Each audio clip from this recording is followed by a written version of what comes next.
like to know how to build a successful company? Do you want to grow in the real estate market? How about build a successful brand? Grow 400% year over year. I am super excited to have author, speaker, trainer, marketing, and mortgage expert Michael C. Rock Shirako on the show today, and we're going to bring him up right after I thank the sponsor.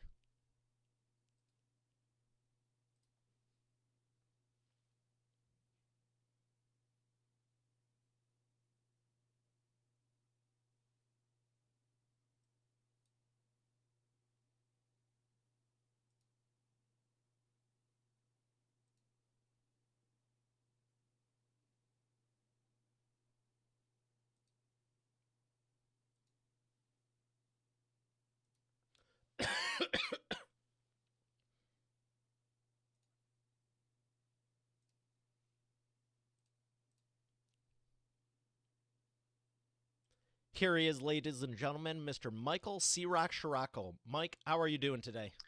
Great, Mario. I'm glad to be here. So excited to join the podcast here today with you and share my story, man. I can't wait for you to share your story. Let's jump right in. Where did it all start from? I know how you ended up, and it's fantastic, but where did it all start from? Well, I believe everybody's got a story, and I always like to share mine. And I use it in our business a lot too when I'm interviewing employees or even prospects or clients, is asking them about their story. So I always like to share mine after hearing theirs. And I was very fortunate to have a fire lit in me at a young age. When I was about 11 years old, I lived with my dad. I came from a broken household, like a lot of people probably listening, and it wasn't always the easiest, but I never knew my parents together. So I lived with my dad about 11 years old for 3 years, going through some psychological and mental abuse. And I'd had enough. And luckily at that age, I was pretty mature to understand something about culture. I didn't really realize the word, but I knew that that was not a good environment to be in. I needed to get out and had to make some sacrifices there because I've obviously taken the chance to hurt my dad. So I basically told my mom, I got to get the heck out of here. I need a better environment. And so court papers were served for custody. And I came home from school one day and my dad said, "Hey, get in your room." And I walked on eggshells in that household as it was already. And I went to the room and I had a feeling what was coming. So he comes in the room. And now my dad, I admired my dad. He was my hero. He has his own masonry business. And he always had a wad of $100 bills in his pocket. And at a young age, it wasn't the paper, the $100 Benjamin that I liked, but I just knew that that's what got us things. It got us vacations. It got us going out to dinner. It just got us things. And my dad always used to flash it. So I always looked up to him for that wad of cash. So I just remember this story. I'm 42 years old now. And so about 30 some years ago, just remember it clear as day. He said, "You want to move back with your mom, huh?" And he said, "Yeah." And he pulled out that wad of $100 bills and peeled one off and crumpled it up and threw it at me. And mind you, I'm an 11-year-old kid. And he said, "Here, you're going to need this when you're living on the streets with your mother one day." So that moment was a turning point in my life. As young as I was, I knew that I couldn't be the only person that that's happened to, that their dad gave up on them, that somebody gave up on them. And I vowed at that moment, I didn't know how I was going to do it, but I was going to help others that go on through that same situation. So ever since that day, and 11 years old, whether it was sports, school, work, whatever it was, relationships, I always strived to help people and try to be the best I could because I wanted to make sure that he didn't win. Now that might not be the best thing because it's kind of spiteful, but also in the long run, I knew that it was the right road to take because I wanted to be there for others that felt the way I felt, basically crushed at that moment. And I know a lot of people can relate to that, and a lot of people don't share their stories because either they think that people won't care, they're embarrassed by it. It takes a lot of courage to do that, and that's part of my movement that I'm trying to get going here. The "What Are You Made Of" movement to try to really draw stories out of people and hear what they're made of and how they can inspire others. So that's the start of it, Mario. Well, I'm glad you decided that because there's so many people that they have all the upbringings, they have everything going for them, and I didn't grow up in that environment growing up, but there was always someone I was looking to, like, man, if I just was, had their, whatever resources, family, whatever. It was always just like, if I was them, that would be the difference changer. And some of them didn't turn out so well. All the Right. people I really know that ended up the best, it's like the harder the upbringing was, there's this correlation, whether it was spiteful. I mean, you're 11. What are you leading an intelligence retreat on, enlightenment? You have. I think it's fine. You ran with it and it worked, and it's part of your story, and it's so cool because you turned the adversity. And I'm sorry to hear about it. I'd never wish that on you or anyone, but it's so cool to hear how you can turn it. Hmm. What And was it it's not like a when you became 12, 13, 14 through the teen years without your dad? So, first of all, I never played the victim role with it. I had aunts and uncles, my dad's sisters, people on my mom's side that always like, "Oh, you poor thing. I can't believe you went through that." And I never took into that. I always pushed that away and told them, "Nah, man, I'm fine. I'm good." Because I just took that route. And maybe it's because I'm stubborn and just naturally was born with stubbornness, which could be a bad thing sometimes. But going forward, I was very fortunate that my mom married another guy, and his name's George. He passed away, unfortunately, in January Sorry to of hear. a heart attack. But George, I was very blessed because George came into our lives. He took me and my sister as his own, and I wish a lot of other people would do this. Too many fathers are running from their families. This guy came into our life, took us as his own. I was 11-year-old kid, and you wouldn't notice any difference between me and my little brother that was his biological son. And he really stepped in and showed me what being a man was all about. And I was very blessed to have him in my life, really. And that probably was a help of maybe keeping on the right track, because George, my stepdad, said this is his thing. He was always really black and white, really hard on me, which I probably needed at that moment, at that age, which is a real impressionable age at 11, 12, 13. But he always told me this, and I use this still today with our employees: do good things happen. Do bad things happen. And you just keep it simple. So, uh, going to that household was very, very beneficial to me. Luckily, I had that. So, Well, I'm glad you did. And at what age did you start your company and decide, you even maybe even your first company? Why'd you want to go into business? so I started in the real estate business. I started in sales in 1998, but the real estate business, I had a real estate license, and you're on your own pretty much when you get a real estate license. And I did that for a couple of years, was a top producer, and decided to get in the mortgage business as an LO, not my own business, working for someone else. And as I progressed with that, I saw the business owners and I saw what they were doing, and I saw how, like, where they were lacking, and also the strengths and lessons that they learned. So I try to take all these pieces in, but I'm just a builder at heart. And so when I decided to start our own branch, my partner and I, we decided to go out on our own and start doing this. I started to look at the fact that I wasn't in the mortgage business, that I'm really in the people building business. We just happen to do mortgages. So that's the focus every day I wake up. Is now we have 30 employees now in our group of Nations Lending. We really focus every day that we wake up to say what kind of value can we bring our employees? How can we help them, not just at work, but with their families? How can we teach them about finance and understanding money? Because you've probably heard this before, but your employees' money problems are your problems. And so we really take pride in that. And that's changed our culture. And then we've seen exponential growth in our business once we started really zeroing in, focusing on our employees' lives and building people, So you're treating them more like a team instead of just people that work for you. without a doubt. Human beings. And, actually, our company has a slogan. It's called Home Loans Made Human. And it's not just about the customer experience and making them not a number and not running them through a computer system and just letting it run, but really treating our employees like human beings and being concerned with the people and their families. And that's a big concern for us. And obviously that carries through to the customer experience. When you're working with the people that are coming to you, who are you really looking for, and how exactly are you helping them? So are you talking about the employees? Your clients. Oh, our clients. Okay. So first and foremost, we have clients come from, I mean, we'd like to have 5 lead sources. I always say 5 to survive. But we have a very, very good realtor referral system, and how we prospect with our real estate agents by helping them grow their business first. And then in turn, they end up sending their clients our way because we care about them. So we actually treat the real estate agents that we work with similar to the way we treat our employees.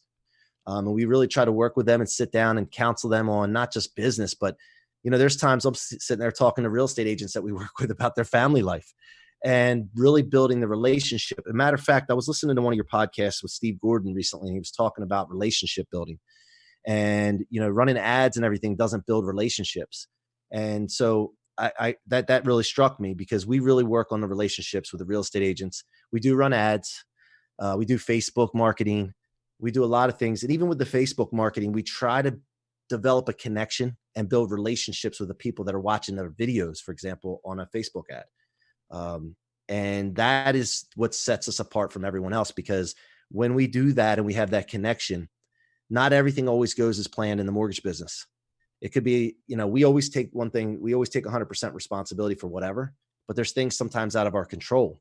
And when you have a great relationship with the realtors that you're working with, the buyers that you're working with, they tend to understand more of what's going on. And so that's where, to me, it all starts is developing great relationships. I would have to agree 100% because, excuse me, Nick, get rid of this, please. Thanks. I would have to agree with this 100% because I remember about 10, 11 years ago, and it was actually the same time of year, I sent the wrong invoice to the wrong company. And, because I give people a little bit of leeway and they give me some, they instantly, I'm like, oh my gosh. And before I even sent the email saying, I'm so sorry, they're like, don't worry about it. We've done it too. And they already deleted it. And, it's more than just, transactional and everything. And, I do my Yep. best to treat my team the same way I want to be treated, and same thing with clients. And when you're talking about the Facebook ads, what would you say about the messaging that goes into it? Because the Facebook ads are just a tool, really. You could put a great billboard up or a bad one. How much thought do you put into the messaging and the experience that people are having while they're going through your funnel, whether they see a Facebook ad or it's in person? Well, first of all, we have several different campaigns that we run, obviously, and we test them to see what's most cost effective. But one of the most powerful ones is ones we do video and we add value right off the bat. We try to help realtors and the buyers understand the process and share with them information to make them, if the buyers being in a better financial situation or the real estate agents being a more expert on that topic. We try to do that first several times. We'll put out content on that. And then after that, we always, make an offer.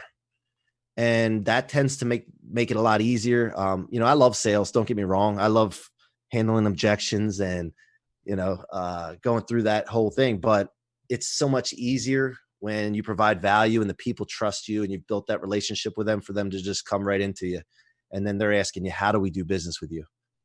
Sometimes people make things too difficult, and it's really simple, man. It's just we just have a servant heart and a help first mentality and treat people the way we would want to be treated. I know it sounds simple. And every day when we wake up, we try to be the most valuable husband that we can be, the most valuable employer, employee. And as long as we all do that and we're on the same page with that, it's simple. Business is simple. It's not as difficult as some might make it seem. I'm glad you're saying it because I know I've said it before too, and it's like you don't need to be worried about every last detail of the shiny object. It's treat people well and over deliver, add value to them. I want to Yep. dive back to the 5 lead sources because you're saying a lot of stuff here, and I know where you're going with it, but I do want to dive in. What are the 5 lead sources? I know everyone wants to know. Well, we have more than 5, but I say that you have to have 5 to survive. So, referral partners, obviously realtors, financial advisors, CPAs, divorce attorneys, believe it or not. And then we also really, really work our database, our our families, friends, coworkers, Facebook friends. We're very, very regimented when we go through our day, where we make a certain amount of calls to agents. We make a certain amount of calls to our past clients. We make a certain amount of calls to people that we know that aren't past clients. We call our people that are pre-approved still looking, and we're very regimented on the number of calls that we need to do. And so those are some of the lead sources. Facebook leads. What else do we have right now? Um, Mailers. We mail. We have email campaign. We have text campaigns. What else? There's So you're not taking a single channel approach. You're basically turning everything you do in your favor. Yeah, I mean, we want to wring everything we possibly can out, and we want to be everywhere to everyone. I mean, really. And what else I'm hearing is it doesn't sound like you're operating out of post-its. You actually have a system and a database? Oh yeah, without a doubt, man. We have to. I There was times where we didn't, and we turned it on, and we were like, "Oh my gosh, what do we do? How much money and time do we waste?" But we don't just look at that part. Obviously, running a business, you have to make money, but we also looked at how many people went to a different company and got a worse experience than they could have had with us. And that's always a focus of ours is the client and the customers. What did they have to go through when we could have made it easier for them? I love giving people a first class experience, and it was one of the first things I thought of even with this show here. I was like, okay, I'm going to put out the best show I possibly can and video and audio experience and all this for the listeners and viewers. But I was also like, I'm going to have really cool VIP guests on here. What's their experience onboarding to come on the show? I don't, because I do interviews, I do public speaking and everything too. And sometimes it's like, where are we going with this? I said yes. I'm excited to do it. I really am. But maybe if you give me an address or at least a link to join you or Right. something, might help a bit. So I'm joking about the post-its, but there's so many people that don't use a database, and I Or use one for the CRM. show Yeah. too called Pipe Drive. I'll make sure it's in the show notes because I know not everyone's in real estate. But if you're not using one, what would you say? Do you prefer post-its or do you prefer using a database? What's more profitable? Well, first of all, you did you mention Pipedrive? Yes. Okay, yeah, we actually use Pipedrive. I built it out because it comes blank, as you know. I built it out for the mortgage business, and we use it for our pipeline from the lead coming in all the way to clear to close. And then we also used it for real estate agents prospecting, and we put our real estate agents in there. We categorize them, whether we've done business with them before, whether they know us, whether it's a cold call. And then we go in there, and every time we're making our calls, we're keeping notes in there because if you're not doing that, you think you memorized everything. And I had a guy say to me the other day, "Yeah, I don't use my CRM because I'm very good at remembering everything." And what I said to him was, "You are not calling enough people, then, obviously, because if you can remember everything, you need more prospects. You need to build your funnel as big as possible, and that's how you know if you have a big enough funnel is that you need a CRM." So we use that for that purpose. And when I make a realtor call, a week later, 2 weeks later, and the realtor told me that they couldn't talk at that moment because they were at their son's basketball game. I can ask about that basketball game and say, "Hey, what was the score? How did it go?" And they're going to think I'm the most awesomest person in the world for remembering that. Even if I don't know if that awesomeness is a word, awesomeness. It is Um, now. It is on here. but you remember that. And so if you didn't have a CRM that you're putting those notes in, you're just winging it. Then you're just like everyone else, and we don't want to be just like everyone else. No, you definitely don't. And I'm learning something here too. I thought you had something specific to the real estate industry because I know there's that for the real estate recruiting. Specific industries have some cool stuff, but you built Well, it we all out in Pipe Drive. Well, That's that's Pipedrive. awesome. We use it for that purpose, but then we also use some other CRMs for different things, like lead management. Like the Facebook leads don't go through the Pipedrive until they become an application. But we have lead management for Facebook. Then we also have the email systems where for email marketing. We have several systems at our company. It's very robust technology that we have. But Pipe Drive, you just struck a chord with that because I mean it's That's something that I awesome. really I've believe in never and we had love it. anyone say that. If it's a specific industry, it's usually something specific. But for email, I know there's like Aweber, Pipedrive for the CRM. I have dozens and dozens of stuff that we use too internally and externally. And like you said, it depends what you're doing. Is it going to do a nurture sequence, or is it just are they floating around for a little bit first? And did this Right. apply to anything? It just depends. But it's cool that you're tracking it because I had a feeling you were and your company was, but I'm just shocked because I've been running my mouth for over 10 years about email marketing in a CRM. It's like, I want 10,000 followers or leads or clients or whatever. I go, show me what you did this week. And they're like, pull the Exactly. paper and crap out. I'm like, all right, forget everything, start here, and you need to overhaul the last whatever period of that year is, whether you're 3 months into it or 9 months. You need to go back and fix this now, like Right. yesterday. And I'll never forget one client. I go, you're going to love me, but your employee's going to hate me because they literally had 30 years of documents. And I'm like, awesome, great record keeping in boxes out back. Yep. She had I to bet. enter all that stuff. I go, okay, so you need like 2 weeks instead of one,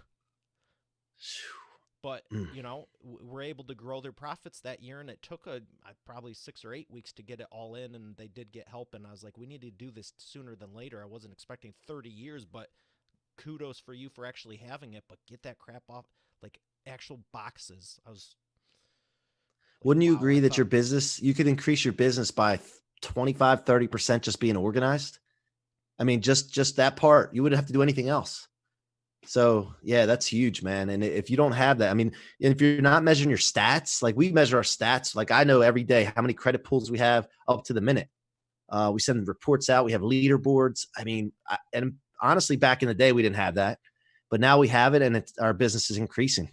And just because we know what's going on, and people can see what they did throughout the day, and they can say, "Hey, I had a good day today. Let's ride that momentum." Or if I had a rough day today, I didn't get what I needed. I really need to bust my butt tomorrow to make up for it.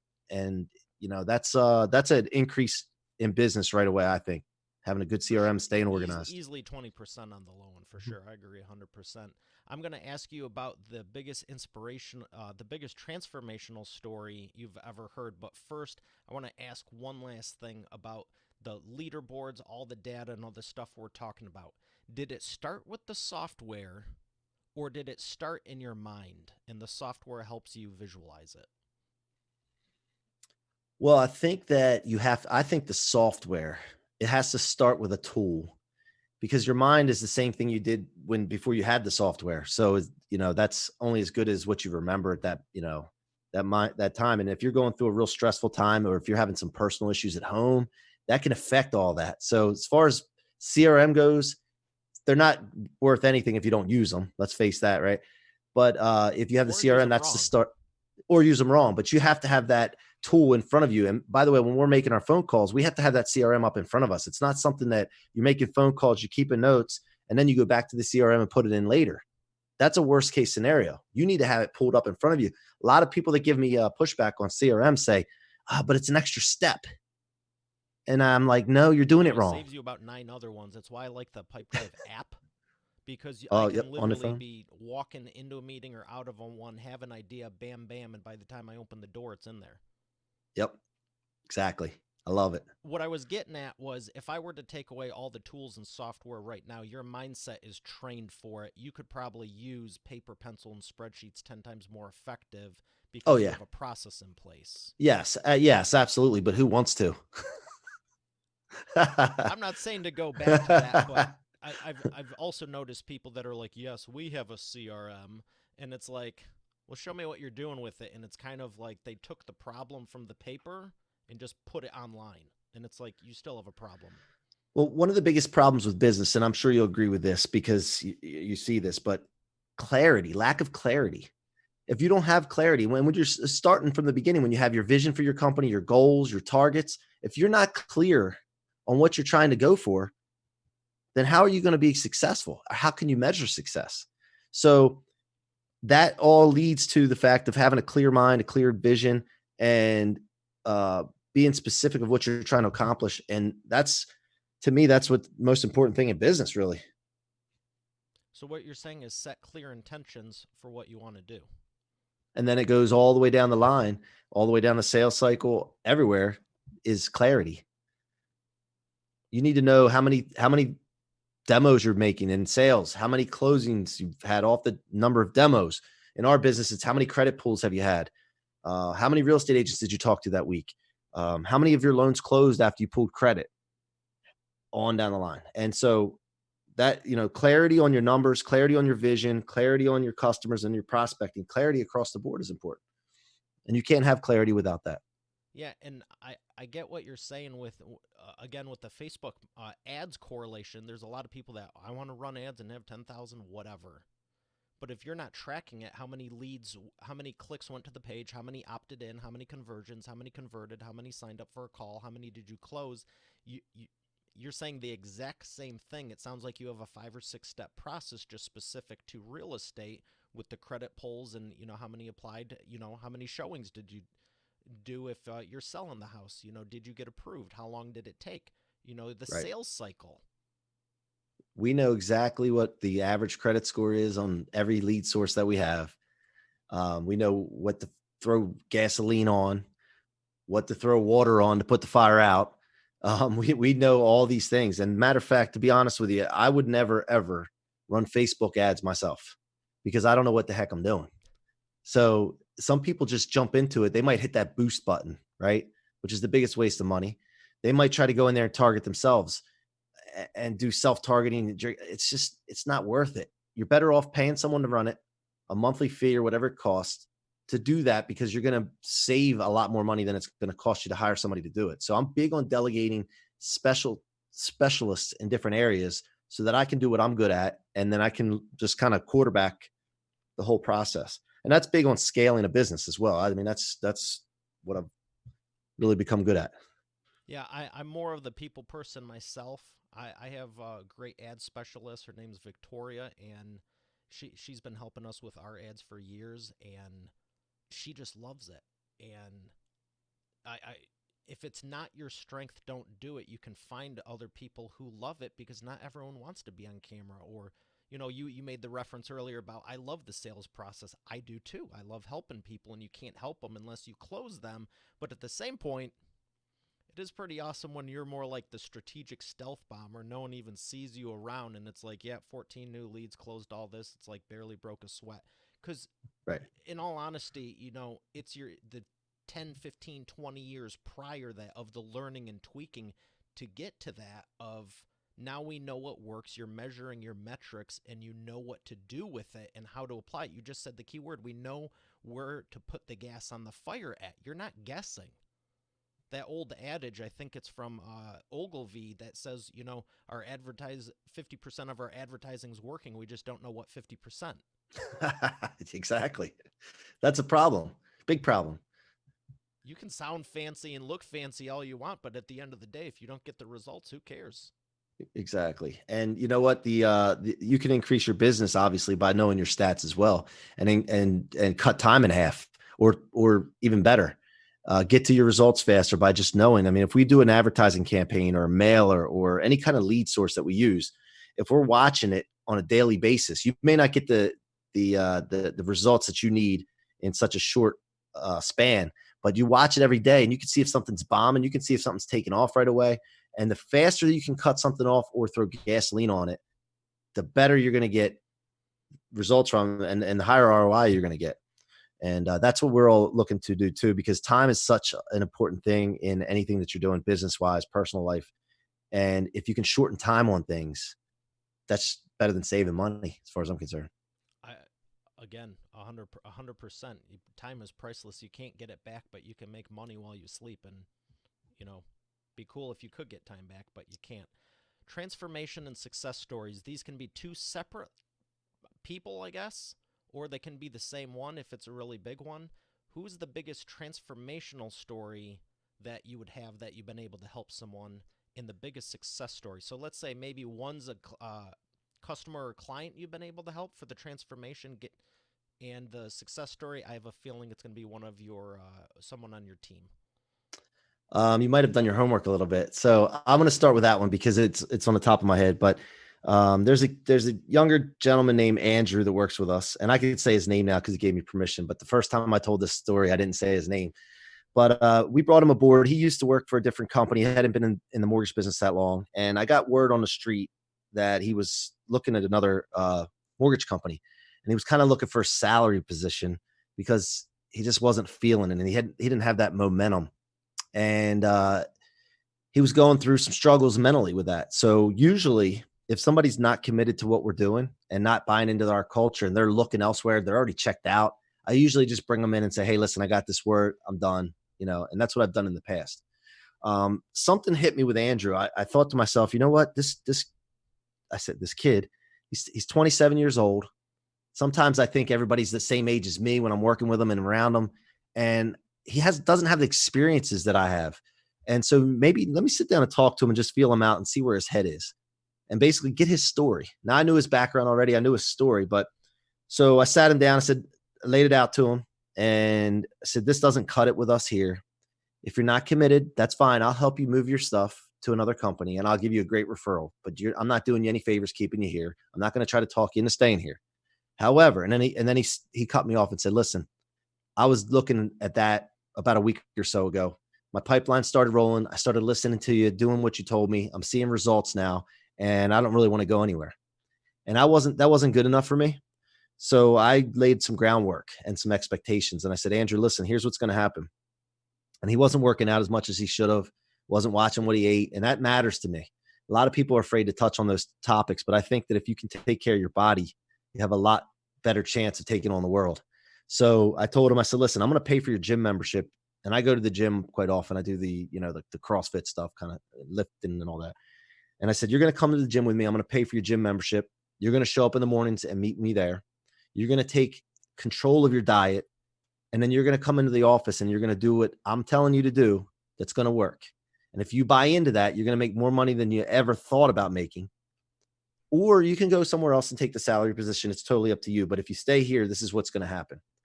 And from that point on, over the next 6 months, he took the world by storm, built a big pipeline. Realtors love him. He's posting things on social media at his closings.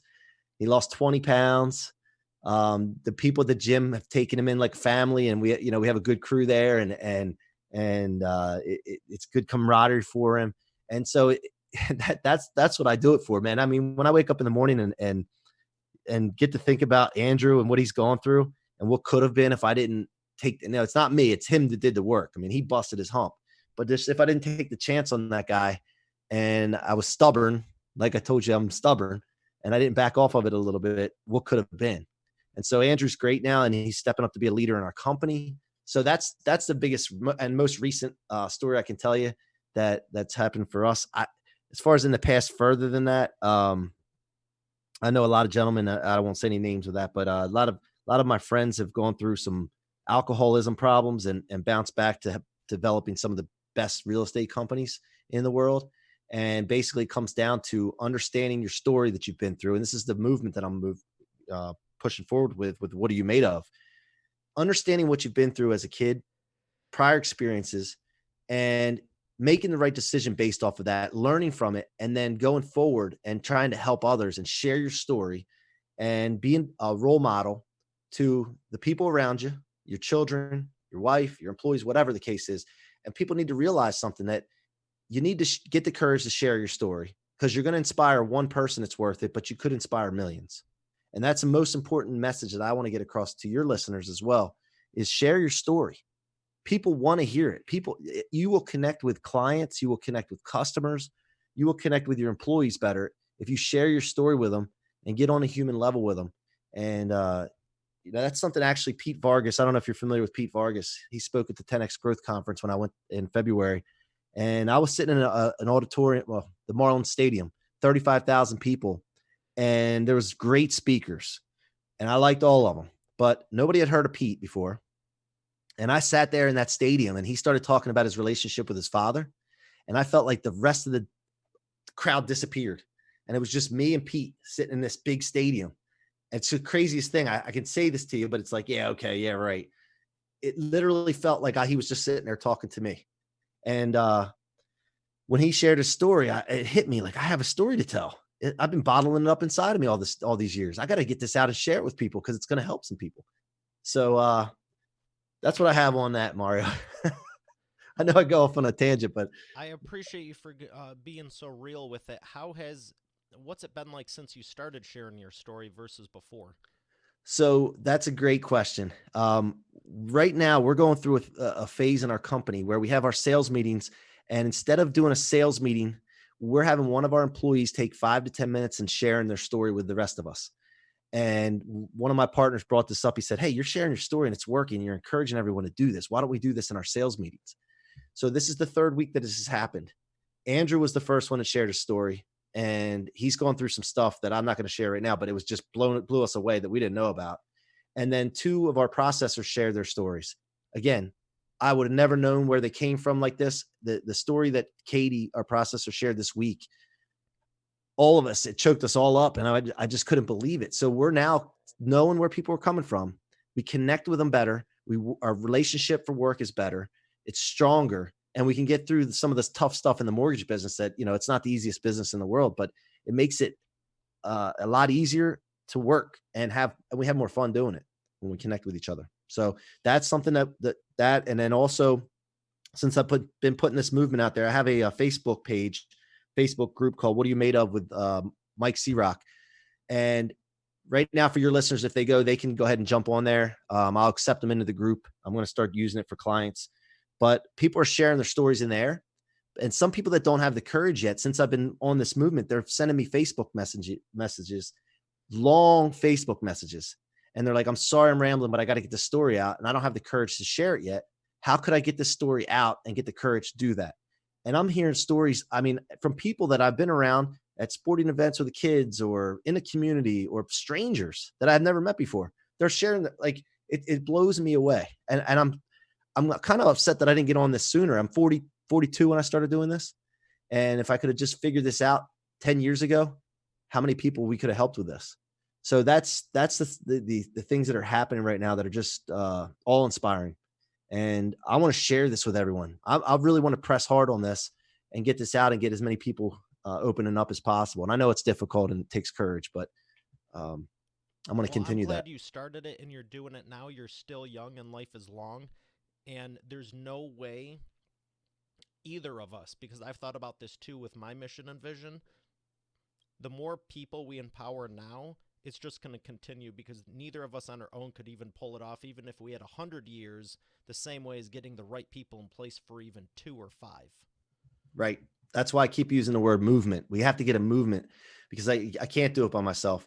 And what I whole envision this with our company, I do this with our company. I talk about snowball effect. I talk about this all the time. And one thing about Grant Cardone talks about gravity pulling you down. You got to always try to keep going up. I like to reverse that and think about how can I have gravity work in my favor? So if you think about a snowball on the top of a snowy mountain and that snowball gets rolling, gravity helps it grow. So we always try to get this thing going so that it's going by itself, growing by itself, and we need people to do that. So yeah, that the snowball effect is something that is a common topic for me and my company, my household, and the "What Are You Made Of" movement. Well, I'm glad you shared that Facebook group. Let me ask you, do you have a custom domain for it? Well, I have my website is themikecrock.com, Crock with no K. It's the Mike For the group, would it CROC.com. be easiest to go to the And website and there's a link on there? no, I haven't linked that up yet. I gotta get that going. I just started the group probably 2 weeks ago, Okay. and we're almost up to 500 members, When you and get a it's growing domain quickly. for it, let me know. I'd be happy to put it on your episode show notes page. I have Okay. one for expertauthorityworld.com, and it directs them right to the Facebook page. Just, I mean, you could Okay. pick up whatever you want and just do a redirect on it. Um, thank Awesome. you for I'm gonna making do that that. accessible, and like I said, I'll make sure that's on the show notes page. And it's just so awesome with everything that you're doing. I have a couple more questions for you. One of them is, who is someone you would love to have dinner with that you haven't been able to meet yet? Well, I'll tell you, I'm not much of a fanboy, as they say, right? Like a fan of people. I really like to get involved with people that obviously are smarter than me, that have more experience than me. But I can tell you, and I'm not trying to promote Grant, but Grant Cardone is a mentor of mine now. And when I find a mentor, I immerse myself in it like a foreign language. And I just, to the point where my wife says, "I think Grant Cardone lives with us."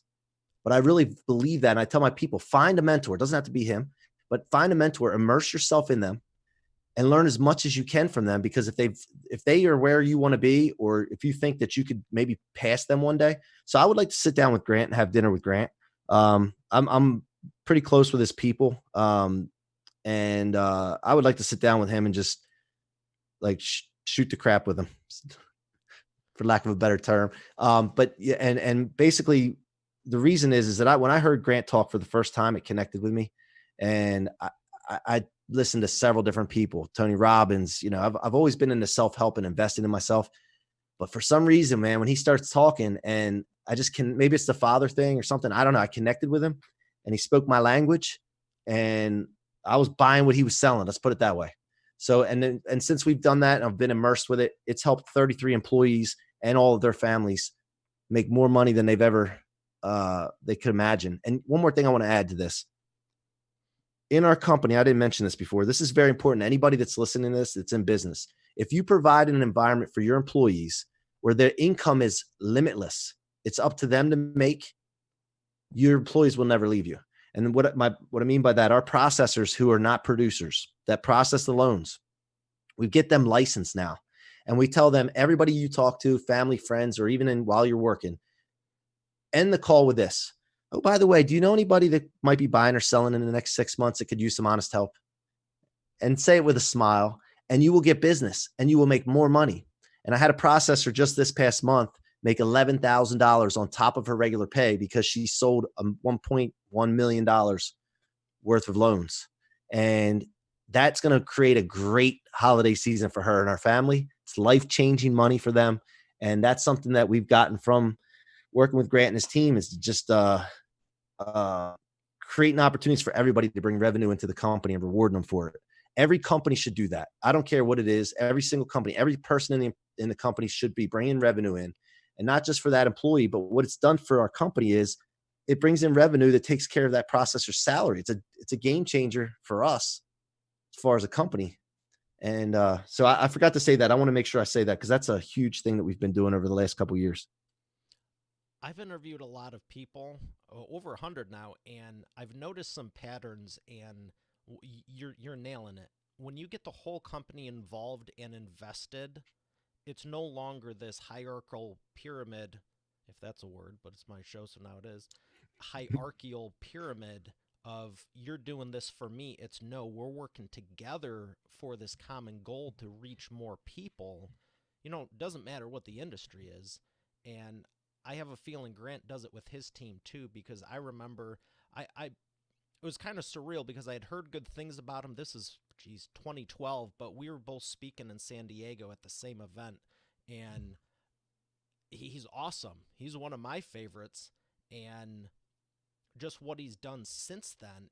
I mean, he wasn't doing the event back then, but he was doing his training, Right. and it's just astonishing to watch what's possible when you commit to it. Like you're saying, because so many people just want to kind of kick it with a stick and, I just want that salary position, but it's like, hey, if you can go, what did it take? 4, 5, 6 weeks? 8 weeks? You said over 6 months his life changed, but what was the initial, I think the word's precipice, for how much time did it take initially for the mentorship to take effect and really get that curve swinging upward?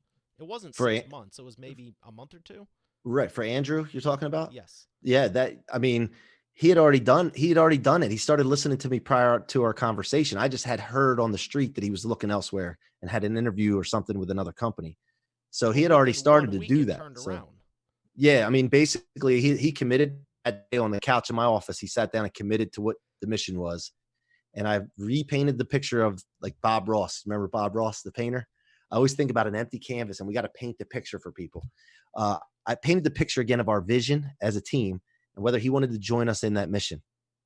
And so, yeah, he had already started that, but he committed that day on that couch, and he darn if he wasn't all in, man. I was blown away, and again, our whole team watched that happen. They watched it transpire, and he's now a role model for our team. He's a leader, he's stepping up, and I'm sure at some point he's going to lead part of a team in our group. That's fantastic news. Congrats to him. And for anyone listening, going, well, what did he make? 2 or 3 times more than the salary, 4 or 5? It doesn't matter because what I do know is unless you put yourself in charge, you're never going to make any more than you're allowed. But when you do put yourself in charge, you can make 10 times more, 20 times more. Without a doubt, You got man. to just change the roles. You're going to be doing the same work either way. I could do a whole day training on just, you know, what. Okay, next question. So, I want to ask you, would you say, are you an introvert, extrovert, introverted, extrovert, extroverted, introvert, or an ambivert? I have no idea what an ambivert is, but I'll tell you what I feel. I feel that a lot of people are introverts because they're not confident. And once you gain confidence, all of a sudden, it's kind of funny how introverted people turn into extroverts. So I would say I'm a very introverted person when I don't know something or I feel uncomfortable or not confident in something. But once I get that the little swagger, the little C Rock swagger, and I'm confident in something, I'll talk to anybody. But there's times where you go through. I think it's a thing where you go through moods of introvert, extrovert as well. Sometimes you just don't feel like talking to people. So I don't think there's a set way, and I think people make excuses and categorize themselves into those things a little too often. So you're the So ambivert. whatever that is, ambivert. I guess I'm an It's ambivert. Is that both. what that is? Okay. So, It's almost a perfect balance of both because it's like some people say they're like, oh, if you're around them in a setting where it's like you're not going to be boisterous or whatever, it's like you're just normally talking. And I was shocked when someone was like, oh, I didn't expect you're speaking here. I didn't expect you were an extrovert. I'm like, are you freaking kidding me? And then other people, it's like you like to stay quiet sometimes, and I'm just like, so it's interesting because I've noticed a lot of successful people like yourself and speakers and stuff. It's like we can go on stage, but I don't think you want that 99% of the time. That's like a true extrovert. Where I'm just curious. It's yeah, I don't. interesting because There's times I everyone's a don't. little of both. It just depends on the situation. And I, like you're I saying, when you're agree. more confident, you're definitely more extroverted. I will go on stage every single day if I'm confident in what I'm presenting. But I've been on stage before. And listen, guys, this is another thing too. When you have a situation where you're trying to start something and you're not good at it at first, and you try it and you fail. And I'm relating this to us, speaking on stage, and I started with speaking in front of realtors and trying to wing it, and that's not a good feeling. And I feel like crawling into a turtle shell quick in those moments. But when I feel confident, I'm prepared, and I've done it over and over again, and I've practiced, I'll speak on stage every day. So that's my take on that. Well, accurate again. I remember when I started this thing, the first. If someone wants to track it, let me know. It's either 8, 10, 12, or 17 episodes in. I literally had to prop up the sheet of paper with the questions. Like, all right, the next question is. N- Now I know them. It's a little bit different situation. So the last. Dang it. Sorry, Stephen Nick. If we can get rid of that, appreciate it. Almost there. So the next question, and the last one before we go to the thank our sponsor and go to the imperfect action round is what change in your business has your show made? So that's hard to tell right now because we just started it. We've just released the second episode. So prior to that, though, I was on Facebook a lot, social media, Instagram, doing videos, practicing leading up to it, leading up to the podcast. So I can tell you this that I've gotten into a cab recently at home and had no idea who the cab driver was, and he said, "Aren't you the guy on Facebook doing the mortgage stuff?" And by the way, my wife and I are thinking about buying a house. That's me not even asking for business to that guy directly right there. He might have saw an ad where I was putting an offer out there. So that's made a difference. And it's provided an example for my people to understand that you got to get out and just out of the hole. Like salespeople are in the hole and they wonder why they're not producing. Get out of the hole, get out in public, get people to know you, and produce a feeling where people think you don't sleep. I had a post recently where I was sleeping with my daughter, sleeping like on the couch after we had daddy daughter date night. Fell asleep. My wife took a picture, and somebody posted on there. He sleeps. That's a home run for me. That tells me I'm winning. So that's how the effect's going to have. I think going forward with the podcast, and then being a guest on your show will help. Obviously, I mean, by the way, I'm enjoying myself on your show. It's great. I've watched previous podcasts that you have, and I'm very impressed with what you've done, Mario. Thank you. But being on your show is going to help get us out of obscurity, help the "What Are You Made Of" movement, and in turn, obviously, help our mortgage company, Nations Lending. What you're talking about is the expert authority effect, because so many people, again, I love the sales process. It's fun to go, okay, I'm going to set a goal and challenge myself and everything. But even 10 years ago, I go, I don't want to be doing this 15, 20, 30 years from now when I have a wife and kids and all these other things. It's like, it's cool. I'm glad I learned how to. And I got to thank Grant for that, actually, because at that conference, he was talking about the frequency. And I went right home and changed my email newsletter from once a month to once a week. Right. And it's Yep. like, Exactly. you got to stay in front of people. And when you have that positioning, like you said, I got into a cab. You know, I remember when I had my book, which is just over here, I was on a plane and someone read it. She turned into a client. I was looking for, not the, I was going to say the lighter. It's not the lighter, the charger port. I was a little flustered. I was speaking at this event. She asked about the book, and it's just like, we didn't talk, but on the takeoff, and then 2 hours later, and she nudged my shoulder. She's like, "It's been so great get to know you." I'm like, I didn't say anything to you hardly. I gave you my book and said hi. She That's read the awesome. whole thing though.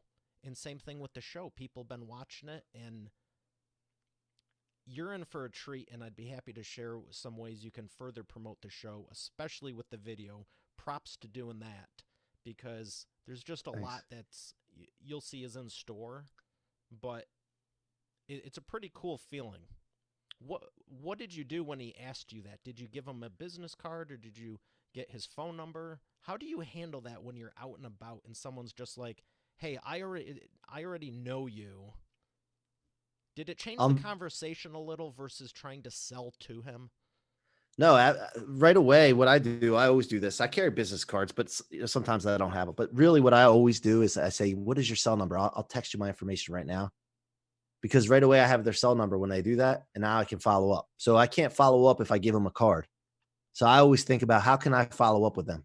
Because right now I'm getting in a cab, I'm going somewhere. I'm still thinking about business all the time, but I'm not going to, what are the chances I might go to dinner and might, by the time the end of the night, I might forget. So I always get their number while he says that. As soon as he says it, as fast as possible, take time out of the equation real quick. Hey, right now, what's your cell number? I'll go ahead and text you my information. We'll connect tomorrow. And then I have it. Then I follow up with them. I set a reminder at that moment. I'm sitting in the back of the cab. I got my phone. I set a reminder in Pipe Drive, for example. I enter them right into the Pipe Drive, and then it's done, man. And it's off my mind. That's why CRM is so important. You to take that out of your mind to clear for clarity, clear your mind, and you can focus on other things. So Yeah, yeah, that's I have a process for that, and people don't realize I'm doing it. So you make it part of you, and I pray every day, God, get everything off my plate and take care of my needs so I can focus on everyone else. I don't want to be like, oh, I can multitask and do 900 things. No, I want to do like two, and this is one of them really well, because I love connecting with people and all the other stuff. There's people that can do it. And the times I've ran out of cards, for for the person listening going, well, I always had cards, and now what do I do if I run out? Turn it into a joke and play it off. If I'm out of cards, like at the last event I was at, whether you're speaking or attending, crap, I'm out of cards. What do I do? Hey, you actually get the biggest benefit, because now you're going to get my actual cell number. It's not even on the card. So, what's your number? I'll give you a quick call right now. And like you said, put them into your phone, and you have their immediate connection. I looked at the first 100 episodes of the show, and we were doing the social media and the web pages and everything. And I was like, why aren't any of these people on LinkedIn? It's all the social stuff. And I mhm. thought about it. I go, because they're people I met, and we just jumped to the cell, and we were personal friends and connected, and we'd actually talk, and we actually have a relationship instead of 9,000 just connections. And I looked, but 80% of the guests weren't even connections on LinkedIn. I'm like, yeah, I need to Jeez. update this, because you just bypass that, where other people, I would take their card and connect on all the socials, and whether you know them or not, you're connected. So get as close as you can, as fast as you can, because it's a lot more fun to build a relationship than, Right. I've got 58,000 friends. And what would you say about your email list? How often do you purge that? Well, so that's the other thing. So business wise, as far as the mortgage company goes, we send out an email once a week to realtors and our past clients and prospects that we haven't sold yet as well. Once we get them, we're staying in front of them because it's one thing that they don't know you, then they forget about you. You got to stay in front of them. But for this, what are you made of movement? I'm just getting started with it, and that's something that I have to take this. I got to find out if the same approach from the mortgage will translate well into this or not. And I'm going to be looking for some advice on that. All right. Well, appreciate what you've been sharing so far. It's been hashtag gold nugget filled the entire time. Tons of Thank you. expert authority effect insights.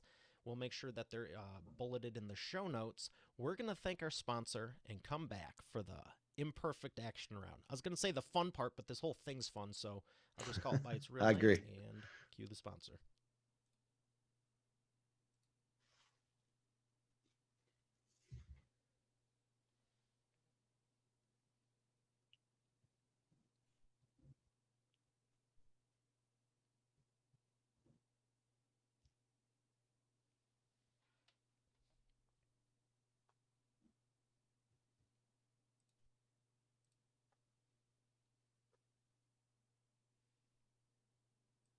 All right, we are back with the imperfect action round. Mike, are you ready to take imperfect action? Of course, I'm always ready, man. First Let's roll. question. In your experience, what is the fastest path to the cash? The fastest path. It is imperfect path to the cash.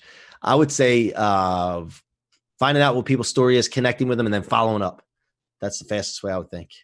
All right. Number two, what is the biggest problem you see your prospects making and the fastest way they can fix it?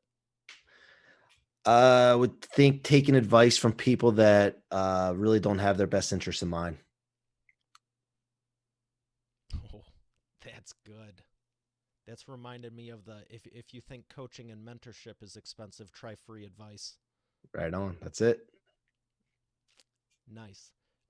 Three, what is the best way to maximize customer lifetime value? Wow. I would think doing the right thing up front first for them, put them in the best financial position, and then following up with them and checking with them and just staying in touch with them to making sure their financial needs are met. A lot of people don't follow up with their customers, their past customers, because they think that they're set and they're good. And just checking back in with them means a lot to them, even if they don't need anything at that moment. Just the fact that you're checking in with them adds huge value. So you're telling me that customers don't sell themselves, you actually have to care? You know it. That's right.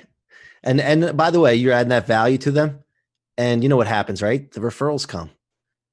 You do the right thing up front. You're genuine with caring about them and making sure they're good. And you forget about all the people they know. Excellent. All right. Education. Clearly, mentorship and coaching and training has been a part of this. You've mentioned a couple of good authors already. What is a book that's made a big difference in your business? And it's probably more than one, so let's say up to three. Okay. The 10X rule, without a doubt. And then the one that I'm reading right now is called The Trillionaire Coach. And it's about a football coach. His name's Bill something. He was the Columbia football coach. They lost. His cared about his kids' grades and what they did in the classroom more than what they did on the field.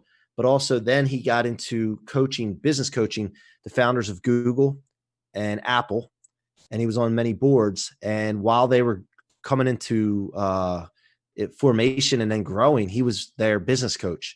And people don't know all the things that happen behind the scenes, but Bill was a big integral part of keeping them together and during their growth and their domination. So that Trillionaire Coach is one of my favorites, and I've been taking the gratitude exercise out of that book and implement it into our sales meetings, which is pretty cool. So I would say those two. Excellent. Well, I've appreciated what you've shared so far, and I'd love to have more people find out about you. Where's the best place they can do that? Best place is social media. I'm all over Facebook, Instagram, Twitter. And of course, the website is the Mike C Rock with no K, CROC, themikecrock.com. And I share my cell phone number everywhere because I don't care. I want people to reach out to me, share your story with me. I want to hear it. I want to help you get your story out and inspire as many people as possible and get this "What Are You Made Of" movement rolling. Excellent. Did you want to say it on here, or do you want me to put it in the show notes? The show notes is Your fine. cell phone number. Oh, yeah, 443-235-9283. All right. That works, and you can put it in the show notes too. Just make sure everyone has it. The more people I talk to, the better. Excellent. Love that servant's heart. And it's been an absolute pleasure. This is a lot of fun, and I can't wait to stay connected and see what happens over the next 3, 6, 12 months because I know what's going to happen. And, we're going to do this together because I'm not going anywhere either. Awesome, man. I love it. I had a great time, man. I appreciate you having me on here. Well, Expert Authority World, we got another great episode here.